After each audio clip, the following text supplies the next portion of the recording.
മോനും രണ്ട് പിള്ളേരും ഉണ്ടായിരുന്നു. നിങ്ങളുണ്ടായിരുന്നു? ഇല്ല, ഞാൻ ഉണ്ടായിരുന്നില്ല. എവിടെയുണ്ടായിരുന്നേ?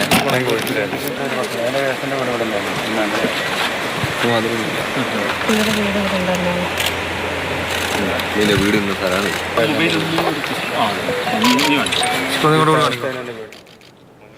നമുക്കൊപ്പം വിവരങ്ങളുമായി മുണ്ടക്കയിൽ നിന്ന് ദിവിഷ് മണിയും പുഞ്ചിരിമട്ടത്ത് നിന്ന് അനശ്വര വർഗീസും ചേരുന്നുണ്ട്.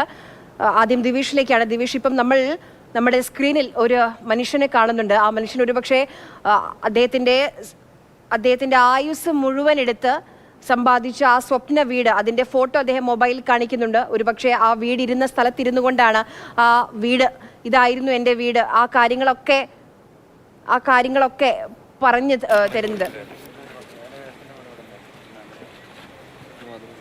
നമ്മൾ ഈ കാണുന്ന ദൃശ്യങ്ങൾ അത് പുഞ്ചിരിമട്ടത്ത് നിന്നുള്ളതാണ്. ആ മനുഷ്യന്റെ മൊബൈലിൽ ഒരുപക്ഷെ ഓരോ ഘട്ടവും വീടുണ്ടാക്കിയ ഓരോ പടിയും ഫോട്ടോ ആയി എടുത്ത് ആ ദൃശ്യങ്ങൾ ആ രക്ഷാപ്രവർത്തകർക്ക് കാണിച്ചു കൊടുക്കുകയാണ്. അനശ്വര വർഗീസ് നമുക്കൊപ്പം അവിടെ നിന്ന് ചേരുന്നുണ്ട്. അനശ്വര, എത്രമേൽ സങ്കടമുണ്ടാകും? കാരണം സ്വപ്നങ്ങളാണ് മണ്ണെടുത്ത് പോയിട്ടുള്ളത്. എന്താണ് അവരൊക്കെ പറയുന്നത്? തെരച്ചിൽ അവിടെ എങ്ങനെയാണ്?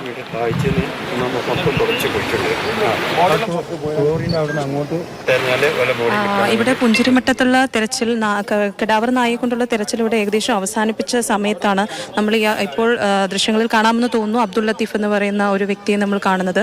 അദ്ദേഹം കുവൈറ്റിലായിരുന്നു. ഈ ഒരു ദുരന്തം അറിഞ്ഞതിന് ശേഷം സ്വന്തം വീടിന്റെ ഭാഗത്തേക്ക് വന്നതാണെന്ന്, അദ്ദേഹത്തിന്റെ വീടിന്റെ ദൃശ്യങ്ങളാണ് നമ്മുടെ എല്ലാം മൊബൈൽ ഫോണിൽ അദ്ദേഹം കാണിച്ചു തന്നത്. ആ ദൃശ്യങ്ങൾ കണ്ടതിൽ അദ്ദേഹം പ്രവാസിയായിരുന്ന സമയത്ത് പണിതെടുത്ത ഒരു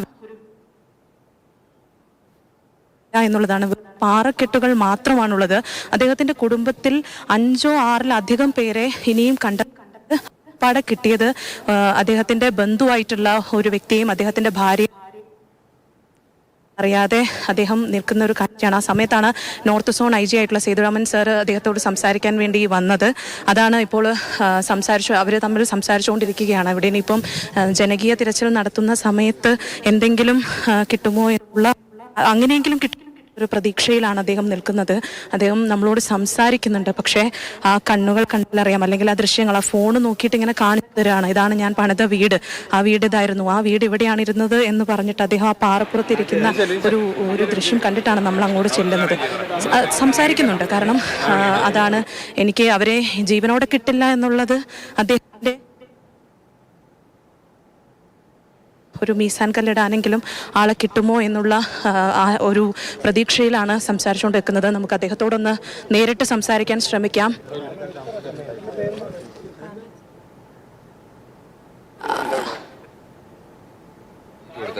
ഒന്ന് വരാമോ? ലത്തീഫ്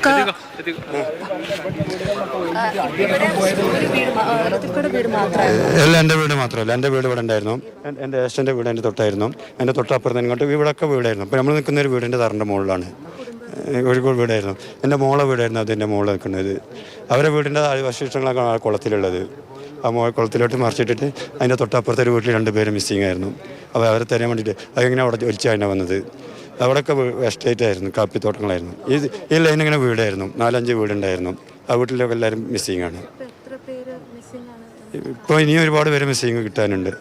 അപ്പോൾ ഇനി കുറേ പേരെ തിരിച്ചറിയാതെ കുറേ പേരെ മറവ് ചെയ്തിട്ടുണ്ട്. അതിൽ ഇനി മറവ് ചെയ്തിക്കണമില്ലെന്ന് അറിയാൻ കഴിയുന്നില്ല.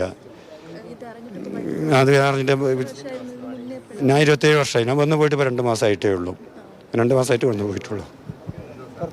ഞാൻ പുറത്തായിരുന്നു, കുവൈറ്റിലായിരുന്നു. ഇപ്പോൾ അതാണ് ബുധനാഴ്ച അറിഞ്ഞിട്ട് വന്നതാണ്. ഇപ്പോൾ ക്യാമ്പിലാണ് താമസിക്കുന്നത്, സെൻറ്റ് ജോബ്സിൽ. അപ്പോൾ എന്താ വെച്ചാൽ പുതിയ വീടാണ് കൂടുതൽ പഴക്കൽ. 27 വർഷമായി ഞാൻ ഗൾഫിലായിരുന്നു.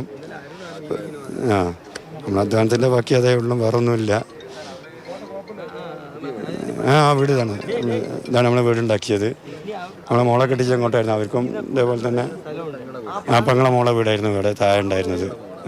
അവർ 5 പേര് മിസ്സിങ് ആണ്. പറഞ്ഞല്ലോ,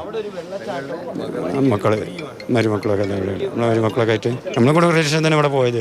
ഭാര്യൻ്റെ കുടുംബത്തിൽ നിന്ന് 9 പേര് പോയിട്ടുണ്ട്. ഇല്ല, അവരെന്താ വെച്ചാൽ അവരുടെ വീട് മുകളിലായിരുന്നു.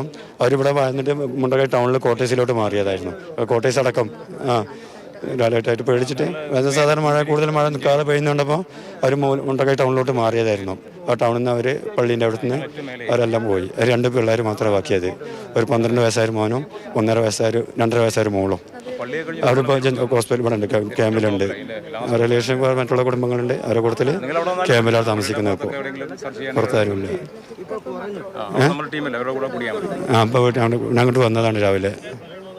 ഇവിടെ തെരച്ചിലുണ്ടെന്ന് പറഞ്ഞപ്പോൾ അതെല്ലാം മുഞ്ചേരിമട്ടം. മുണ്ടക്കായിന്നുണ്ട് 1/2 കിലോമീറ്റർ. മുണ്ടക്കായി ടൗണാണ് നമ്മളത്. ഞായറാഴ്ച നമ്മൾ തിരച്ചിൽ നടത്തുമെന്ന് പറഞ്ഞല്ലോ. ആ സമയത്ത് നമുക്ക് ശ്രമിക്കാമല്ലേ? എന്താ ചെയ്യുക, ശ്രമിച്ച് നോക്കുക. കിട്ടിയ എന്തെങ്കിലും ആവശ്യമുണ്ടെങ്കിൽ നമുക്ക് പറയാമല്ലോ. ഇന്ന സ്ഥലത്ത് മറവ് ചെയ്തേക്കണേ, പിള്ളേർക്ക് കാണിക്കാം. നമുക്ക് എന്തെങ്കിലും രേഖ ഉണ്ടല്ലോ. മറ്റേ ഇപ്പോൾ എവിടെയെന്ന് നമുക്കൊരു വിഷയമില്ലല്ലേ. ഇപ്പോൾ എവിടെയെങ്കിലും കിട്ടി നമുക്ക് അടക്കം ചെയ്ത് കഴിഞ്ഞാൽ എന്തെങ്കിലും കർമ്മം ചെയ്യണമെങ്കിലും കുടുംബങ്ങൾ നമുക്ക് എന്തെങ്കിലും കർമ്മം ചെയ്ത് നമുക്ക് പറയുന്ന സ്ഥലത്തുണ്ട്, മക്കൾക്ക് കാണിച്ചു കൊടുക്കുക. ഇപ്പോൾ എവിടെ നമുക്ക് കാണിച്ചു കൊടുക്കാനൊന്നും ഇല്ലല്ലോ. അതന്നെ ഉള്ളൂ പ്രതീക്ഷകൾ.